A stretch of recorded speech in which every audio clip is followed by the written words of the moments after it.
क्या आपके लिए भी जो अल्ट्रासाउंड प्रेगनेंसी रिपोर्ट होती है वो केवल एक अंग्रेजी का पेपर बन के रह गया है? तो आइए आज उसी पे बात करते हैं कि उसे कैसे पढ़ेंगे, कैसे उसे समझेंगे और खुद कैसे जानेंगे कि कैसे है फ़िटल की ग्रोथ या बच्चे की ग्रोथ हमारे कैसे है।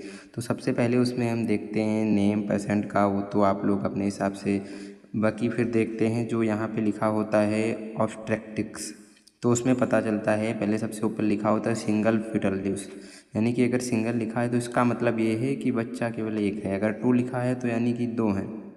सीन इन यूट्रस यानी आपके बच्चेदानी में केवल एक बच्चा दिखा है। सेफैलिक प्रेजेंटेशन यानी कि बच्चा जो है वो खोपड़ी जो उसकी है वो नीचे की तरफ है, यानी कि बच्चा जो है वो सही है। इसके बाद आते हैं फीटल हार्ट रेट, बच्चे की हार्ट रेट कैसा है, तो उसका जो सामान्य जैसे रेशियो होता है 110 से 160 के बीच में होता है। जो आप अभी देख रहे हैं रिपोर्ट, इसमें 144 है, जो कि मेनली नॉर्मल है रिपोर्ट। तो आप इससे ये अंदाज़ा लगा सकते हैं। और बाकी जैसे और सी चीज़ों पे हम आ सकते हैं। फिर बाद में आता है एलएमपी की लास्ट जो मेंस्ट्रुएशन साइकिल है वो डेट कब आपकी हुई थी। जी मतलब गैस्ट्रोनल वीक ऑफ प्रेगनेंसी की, प्रेगनेंसी आपकी कितनी वीक की है। EDD expected date of delivery की, आपकी जो डेट है डिलीवरी की वो कब है। लेकिन ये एकदम क्लियर नहीं होती एक्सपेक्टेड डेट ऑफ डिलीवरी।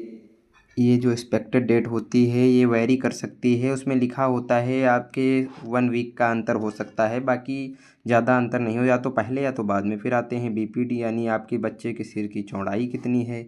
अगर वो सही है तो उसमें वही दिखाता है। एचसी यानी कि आपके बच्चे का जो हेड की सर्कम्फ्रेंस है, ब्रेन ग्रोथ कैसा है, ब्रेन बच्चे का आपका दिमाग कैसा ग्रोथ कर रहा है। एसी यानी कि एब्डोमिनल सर्कम्फ्रेंस, इसका मतलब है अगर आपके बच्चे में ये कम है एसी तो उसकी ग्रोथ जो है वो रुकी हुई है कहीं ना कहीं। अगर आपके बच्चे में एसी बढ़ा हुआ है तो या तो उसे बच्चा बड़ा हो सकता है, या फिर माता के अंदर डायबिटीज़ वगैरह हो सकती है, उसका भी रिस्क रहता है कभी ना कभी। अब आते हैं ईडब्ल्यूएफ। इसमें होता है जो लो अगर रहता है तो बच्चा जो है मतलब वेट कितना होता है बच्चे का, इसका मतलब ये होता है लो बर्थ वेट। अगर बच्चे मतलब बच्चे का वेट जो होता है जब बच्चा जन्म लेता है तो उसका वेट कम रहेगा। अगर ज़्यादा है तो फिर ये दूसरी कंडीशन आ जाती है जिसे हम मैक्रोसोमिया का संग बोलते हैं।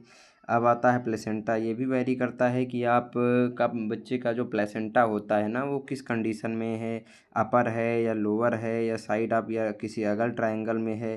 तो ये सारी चीज़ें भी वैरी करती है।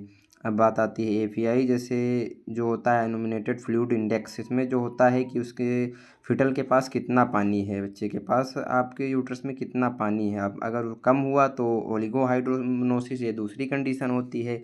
अगर हाइड्रोक्योट लिखा है तो यानी कि सामान्य कंडीशन है। बाकी ये जो चीज़ें मैंने बताई ये इसके हिसाब से आप कंडीशन वेरी नहीं कर सकते हैं।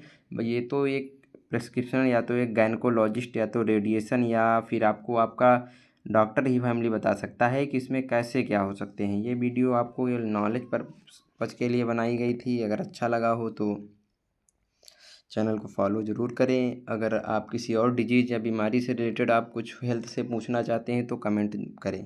धन्यवाद। जय हिंद।